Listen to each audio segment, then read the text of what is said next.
PDP ini bukan positif, bukan dikucilkan, bukan dengan cara dipisahin, bukan dengan cara dibenci. PDP ini adalah pasien dalam pengawasan yang menunggu hasil. Kayak saya kemarin masuk rumah sakit, saya gejalanya 3 yang memenuhi: batuk, demam, baru 1 hari demamnya, dan riwayat kontak dengan red zone. Ternyata di hari kedua gejala saya sembuh. Saya langsung turun status jadi ODP. Di rapid saya pertama kali saya negatif. 7 hari kemudian saya di rapid negatif, saya keluar. Sambil nunggu, gak perlu nunggu swab kalau misalkan rapid 2 kali dalam 7 hari itu negatif terus. So PDP itu bukan pasien COVID. PDP adalah pasien dalam pengawasan yang gejalanya mirip COVID, tetapi tesnya belum keluar atau tesnya pun negatif, maka dinamakan PDP. Lah terus kenapa harus dikarantina? Ya karena tesnya belum keluar. Kalau tesnya udah keluar, ya kalau tesnya udah keluar dan negatif, dia keluar di rumah sakit. Contoh kayak Wisma Atlet. Tadi dokter TNI dari Wisma Atlet mengatakan ke saya, kalau misalkan PDP ini udah sembuh, negatif semua, dia keluar suruh karantina mandiri di rumah, jaga-jaga tidak menularkan. Ini PDP. So kalau ada kemarin masyarakat pemberitaan ODP ditolak, ODP diusir, PDP diusir, itu memalukan. Itu memalukan. Itu bukan pasien positif. OTG pun dia positif tapi gak ada gejala. Mereka akan aman kalau dikarantina mandiri. Nah kalian sebagai warga itu harusnya membantu, ngasih makan tiap hari, diorderin Gojek, nanti ditransfer. Jangan malah diusir. Nah terus siapa Mas Tirta yang harus dikarantina di rumah sakit? Yakni pasien yang tegak positif COVID dan bergejala. So kalau ada berita, Mas, teman saya positif COVID kok disuruh pulang? Karena nggak ada gejala. That's the meaning of carrier or OTG. So dia dikarantina mandiri di rumah karena nggak ada gejala. Kalau orang-orang yang nggak ada gejala dan positif COVID dikarantina di rumah sakit, ya tempatnya malah jadi penuh. Rumah sakit itu untuk orang triase merah, untuk orang triase merah yang bergejala dan PDP kuning yang bergejala, sehingga mereka harus disembuhin dahulu. So, teman-teman sekalian, pasien yang paling berbahaya, yang paling harus kita utamakan adalah pasien COVID-19 positif dengan gejala parah. Itu dikarantina isolasi. So, yang dikarantina berarti ada 2 di rumah sakit, yaitu PDP, yaitu pasien bergejala tapi belum tegak diagnosanya COVID karena gejalanya doang, karena hasil belum keluar, dan pasien yang tegak COVID dengan gejala. So, ODP dan OTG itu di rumah. Nah terus kenapa dokter-dokter, ini yang saya kecewa, kenapa tenaga medis malah ditolak? Tenaga medis itu nggak boleh ditolak. Tenaga medis memang merawat COVID, tapi mereka pakai APD. Mereka tuh mau copot APD cuci tangan. Kenapa kalian singkirkan? Kenapa kalian kucilkan? Itu tolong coy, ngucil-ngucilin orang-orang tenaga medis. Dia manusia, dia itu penyelamat. Di Cina, orang tenaga medis masuk ke rumah dikasih bunga, dikasih surat. Di sini ada orang curhat tiap hari, pasti ada. Dokter nangis karena dikucilin lingkungannya. Diusir dari kosan. Diusir dari kosan. Mereka ini statusnya dokter, itu ODP. Mereka punya riwayat kontak dengan pasien positif, tapi mereka nggak bergejala. Dan mereka juga dites rapid tiap hari, Bapak. Tiap 7 hari mereka tuh tes rapid. Kalau sudah positif dia dirumahkan.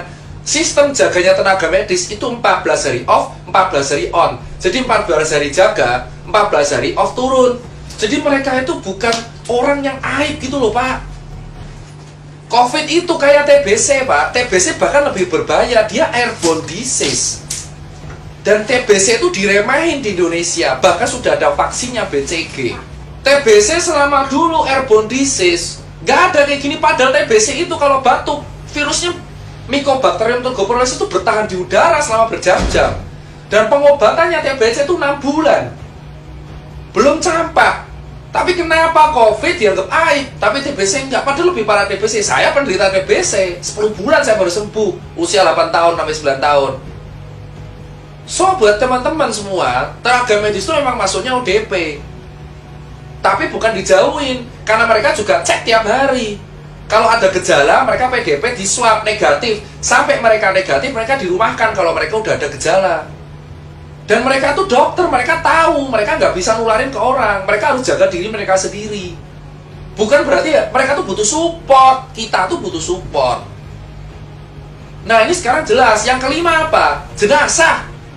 Kenapa jenazah harus ada metode khusus? Gini Pak, di undang-undang, saya lupa undang-undangnya berapa, mungkin teman-teman hukum bisa melengkapi, bahwa pada dasarnya di Indonesia, kalau ada penyakit wabah, itu ada teknik pemandian dan penguburannya. COVID itu kategorinya wabah, pandemik. Mau dia menular lewat cairan dan droplet, tetap ini harus mengikuti prosedural penguburan jenazah sesuai undang-undang. Yaitu yang ngubur harus tenaga medis, pakai APD lengkap, even itu tukang gali kuburnya, dan dikasih kain kafan, dikasih plastik, dibungkus peti mati, lalu dibungkus lagi plastik, dikuburin, gitu loh. Nah terus kenapa jenazahnya ditolak? Saya udah bilang, COVID tidak menular lewat airborne.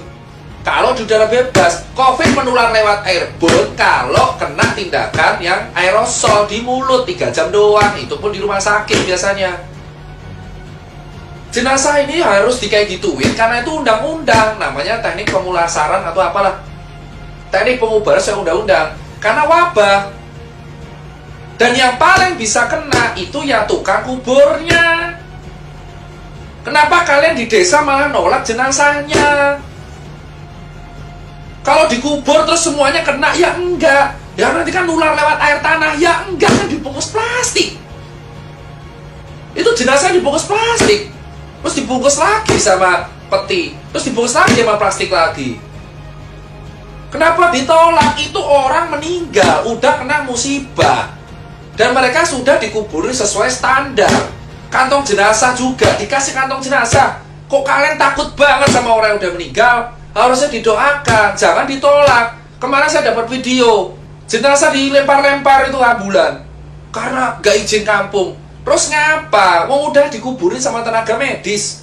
Ini ya jenazah dibungkus plastik, kasih kantong jenazah, masukin peti, petinya bungkus plastik, yang ngubur tenaga medis pakai APD semua. Terus kenapa kalian takut? Itu gak nular lewat airborne. Yang bisa nular itu adalah dropletnya. Berarti kalau jenazah bisa nular, ya siapa tahu dropletnya keluar dari mulut, bisa jadi toh. Terus kita megang jenazahnya, makanya dibungkus mati-matian karena itu sesuai UU. Penyakit apapun yang dikategorikan WHO wabah, itu harus penguburannya khusus. Mau dia penularannya droplet, cairan, airborne, kalau udah wabah pandemik, penguburannya khusus. Kalau nggak khusus, itu melanggar undang-undang. Jadi kalian nggak perlu takut sama orang mati. Mereka itu udah kena musibah, takdir. Itu aja edukasi dari saya bagian 1.